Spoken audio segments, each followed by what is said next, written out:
waxaad arkaysaa idin muuqda waa taangiyadii dhulbaxanta lahaa oo weli soo daadgureysmaya shalay haddaad ogeydeen buu hoodloo guudhay taangiya BM ahayd maantana waa wirwir oo waa degmada wirwir taangiyadii yaalay oo haddii la ku rooyay safar iyo halkaa iyo sol ku sii jahaysan taasi waxay caddayn u tahay 6 bilood dagaal ku jirnay dagaalku inuu naga ahaa ciyaar iyo gobonnimo dagaal in aanu wada dareemino taangiyada iyo hubka yaga waaweyn barkood ay jiifin inta marka kala dagaalamay hadda aanu cudda meesha soo keenay sool bayro balana xadkeenu awood baan isku muqonin doonaa xadkeenu waa xagee horay soo dima sheegin xadkeenu waa meesha nafar isaaqa meeshu dago ama joogo ku nool yahay oo neefsanaya meed sheegi mayo shakhsi neefsanaya meeshu joogo isaaqa ilaahay ka dhigo ali sabiix iyo cartan allah ka dhigo daasada fariima wada fariinta isgaarsiin kan hurdo u geey ka soo jeeda tusa isgaarsiyo shargaray shalay hadaa ku dagaalami jiray adoo qalis laaya jamaahiir qorigiisa wata asoo gatay dagaalka meeshu raba ka gala markuu raba seexda markuu raba soo toosa hadaa shalay qaabka u dagaalami jiray maanta xereeyaha hadaa joogtid qaabka waa laga bedelay saambilay qaabka loo bedelay ee saraakiisha ku timid iyo amarkay ku siiyeen iyo kala dambeynta haddii urur lagu feeliyay iyo haddii hore lagu feeliyay iyo ururta ka suntahay iyo haddii gaas laga meelgay meeshii lagaga diro waajib ka qaado qaab dabo qabiil u dagaalami maysid uma dagaalami doono qaab ciidan baa u dagaalami doonta dawladda iyo SSC baa u dagaalami doonta meesha saraakiishu amar kaasiso qaado waa hadaan wada dhaanay taladaas baan ku wada waxay kaaga timid taladaasi guddoonka SSC bay kaaga timid budagayaashii halgan kaaga timid fariintayda isgaarsiiya ciidanka gaarsiiya meesha waajibka lagaga diro kaliya ka qabo shalada shaati qabiil ku dagaalamayay maanta shaati dawladda ku dagaalamaysa meesha lagu diro iyo sarkaalka amar ku siiyay qaado wada hadalba laba haad baan uga dhiman bismillahir rahmaanir rahiim assalaamu alaykum wa rahmatullahi ta'ala wa barakatuh qolaha maanta waxaan ku dul istaagi doonaa hadalkii garaajada garaad cali eedii uu ku dhalaaliyay xasan munaafiq iyo muuse juudan inay wada socdaan laascaana wada duqeynayaan ayaa soo ifbaxay xogo aad iyo aad la yaabi doontid ayaan kula wadaagi doonaa maanta waa qodobka koowaad qodobka labaad waxaan ku dul istaagi doonaa xasan munaafiq musuqmaasuq oo la dagaalamayo iyo ninka la yiraahdo madaxweynihii hore farmaajo musuq sida oo la dagaalamay baan dhinac dhigi doonaa cidda musuq la dagaalamaysayna ana maanta ku hor dhigi doona xasanna talaan siin doonaa ana waxba ka sheegay qodobka saddexaad dul istaagi doona waxa weeye duulaan ku soo socda beesha xawaadle oo aan uga digi doono ayadana aan ku hormaro garaajada garaad cali xafidullaahi maalinadu waa kii hadlay oo eed kasta eedii dusha ka saaray ama ku eedeeyay xasan munaafiq inuu qayb ka yahay duqeynta laascaan hadalkaasi markuu baxay salsal baa dhacay dhul gariir baa dhacay xasan iyo kooxiisa ku dhacay waxaad ogeydeen 2 bilood ka hor uqaal iyo duubab iyo isimo laga soo diray muqdisho oo dawladda Soomaaliya ay soo dirtay xasan hogaamiyo garow way ka soo dageen waxay soo mareen laascaano wax kasta oo jirayna hortooda la tusay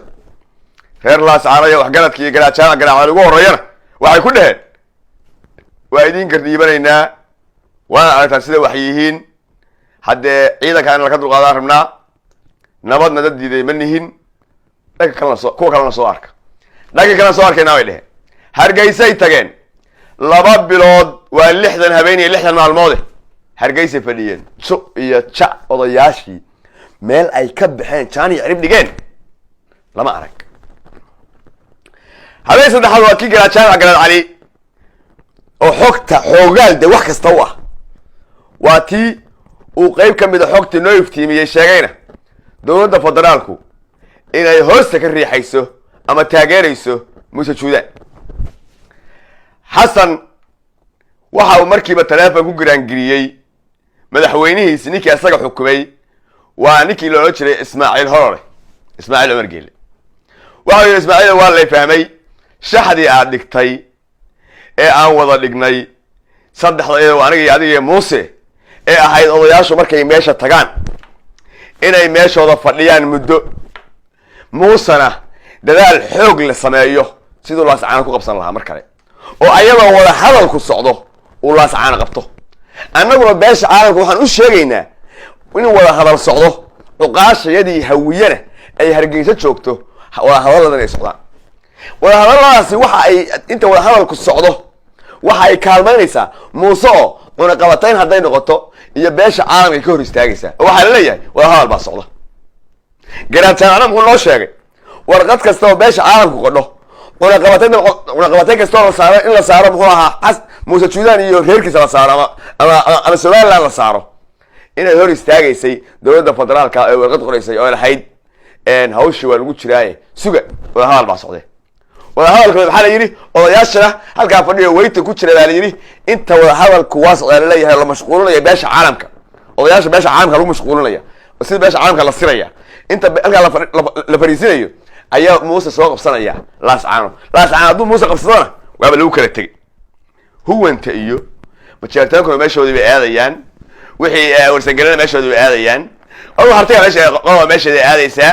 xaafadooday kala aadayaan dhulbaxantana buu hodlay meesha ka cananayaa dee laascaan waa la qabsaday anaa filla laascaan waa la qabtay ninkii marka waxaan kala hadlaynaa muusow dhulbaxante si wanaagsan waxbay tabanayaane tabashadooda ka qanci baan kala hadlaynaa markaas qorshahaasi waa fashilna marka garaajaan markuu arrintii fashiliyey ninka la yidhaahdo taleefon buu ku dhuftay xasan ninka la yidhaahdo ismaaciil hor ismaaciil qorshii waa fashilnay buu yidhi garaadkiina waa fashiliyey maxaa noo taala waxaa la wacay muuse juudaan waxaa la odayaasha u yeer face labaad baan u samaynaa face labaad baan samaysanayna odayaasha u yeer la kulan sawir la gal beesha caalamkaan u dirayna waxaan leenahay odayaashii hargeysa aaday muuse jaanis ba awal u waayayo hadduu la kulmay waa kuwa odayaashii waxbay wadaano waa kaa sawirka kula jira sawirka waa kaa kula jira allah garajaamac garaacali inta uu sheegay iyo intaan sheegi jiray war nimankaas war xasan iyo waxa halkaa ka imaanaya iyo xamar waxaa ka soo qulaya dibindaabiyo aan ayaga ahayn ma jirto war xasan marka la yihahdo muuse marka la yihahdo wallaahi muusa dhow wallaahi oo bilaahi muusa dhow xasan hargeys waxaa laga xukumaa meesha la yihahdo jabuuti baa laga xukumaa ismaaciil horar baa xukuma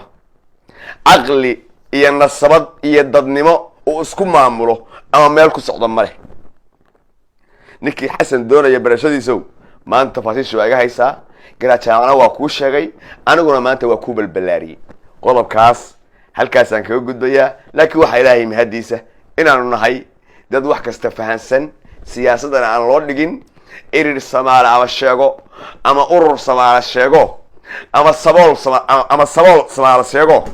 kuwa ka dhadhagsan baana waana isaga filana ilaahay waana aragta qodobkaas halkaasaan kaga gudbo qodobka xiga aan dul istaagayo xasan sheekh maxamuud oo shalay khudbadiisa jimcaha ka hadlaya khudbadiisa jimcaha kasta waa khudbaynaya af iyo uuraan iswaafaqsanayn bay ku khudbaynaysaa hebel oo ilaahay yaba bay leedahay iyadoo diinta hoos kacaayaysa iyadoo diinta malaa'iga hoos kacaayaysa bay ilaahay ka baqleen waa ninkii yidhi intay tukatay haddana tubataa intay tukato bay haddana tubataa xasan aan ognahay musuqu asagu qaadwale dadka masaakiinta ee soomaaliyada u dhaartay isagu qaata ka iibiya ayaana leh yaa sawir meel ii yaallo iga dhumay baa waxay ahayd bal horta hadalka ayaan ka dhex gelin ila dhegeysta kunaysaa waa intii adiyaala ku run la dhihi jiray hal qof inta istaaga dhihi kara ma jiro wayna qabataa waana mudannahay in gabar Tokyo joogto Japan baaqul inta qaadato Soomaalida gargaar tiraahdo waana qabataa maxaa sababay markaanu tug adoo kala tug aan ilaahay islaam midna aqoon tug calooshiisa naagtiisa iyo caruurtiisa kaliya inuu ciyaarsiiyo tug intaas macnaha dawaca waa arrin filkeede tug calooshiisa naagtiisa iyo caruurtiisa la fil ah markaanu xilka iyo masabka u dhiibano wayna qabataa Tokyo iska daay Myanmar Myanmar meesha muslimiinta lagu baabi'in jiray Myanmar in la kaga tugsado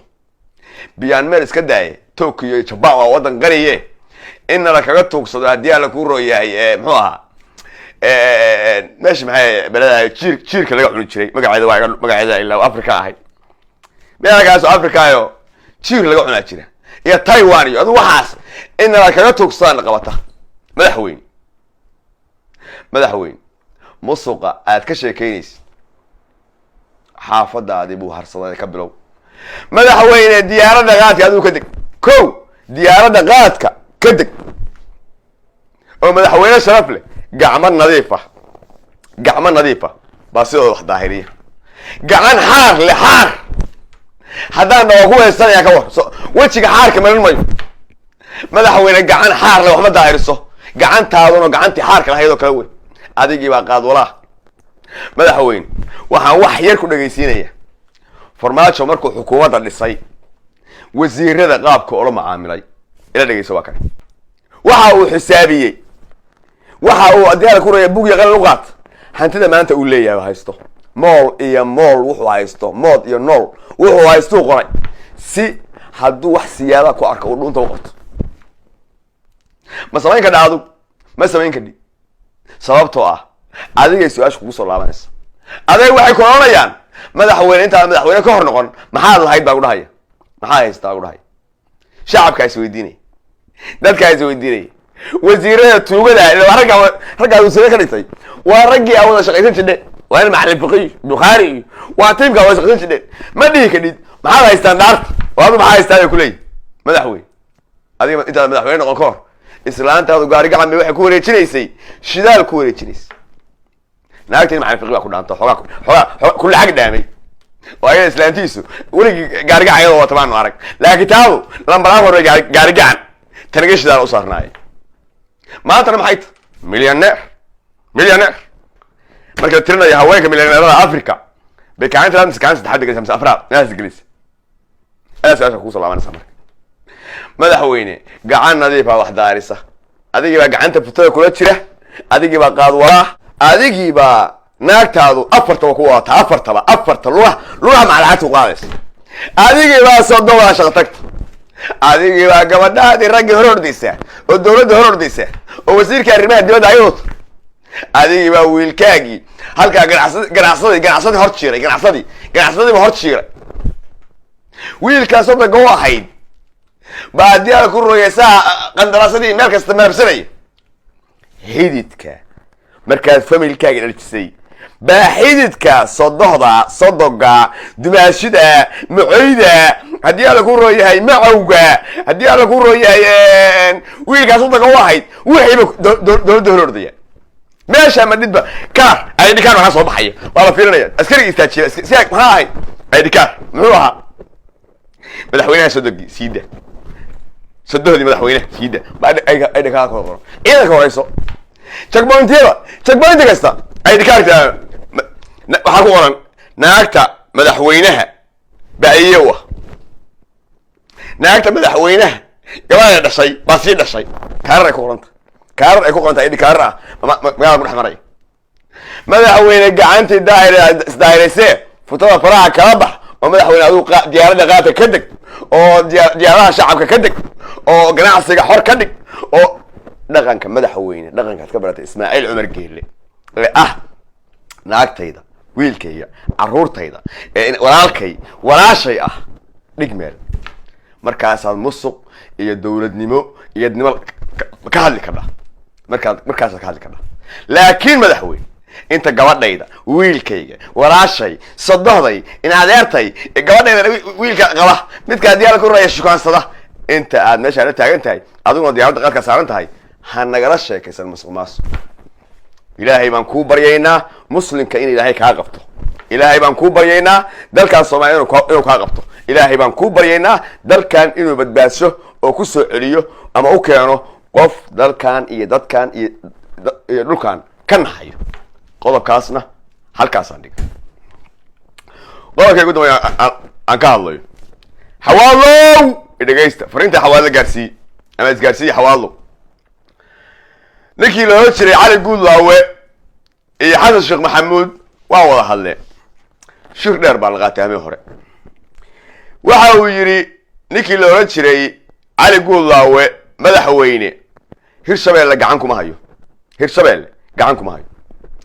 dhaqaale markay noqoto dhaqaalaha Hirshabelle ee ku dhaqnay ama haddaan dowladda kirshabeelanahay aan leefleefi jirnay gobolka hiiraan iyo webigaas iyo xoolaha ka soo baxa bay ahayd gobolkaasi kow intani waxa la yiraahdo iyo in waxa la yiraahdo waxa ay ka baxaan asagu ah goboladaas ilaa iyo boosaaso salkeeda ilaa Puntland iyo ilaa iyo Hargeysa salkeeda waa gobolka qudaarta ka dhoofiya wax alla wixii macaashadana halka ka soo galayana waa cashuur jirnay wixii baxayana waa cashuur jir wixii cashuur ahaana ninkii cali jeegta ahaa iyo ciidankiisii ba abka u dhigtay oo Hiiraan state wax la yiraahdo buu nagu samaystay maxaa yeelay ninkii hadal waa maqli waay maalmo sii horeeyay hada sheekh wuxuu cali jeegta u soo diray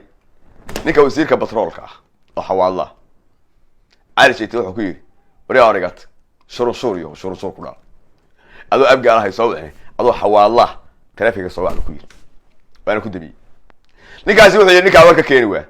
maxaa sameynaa baa leeyay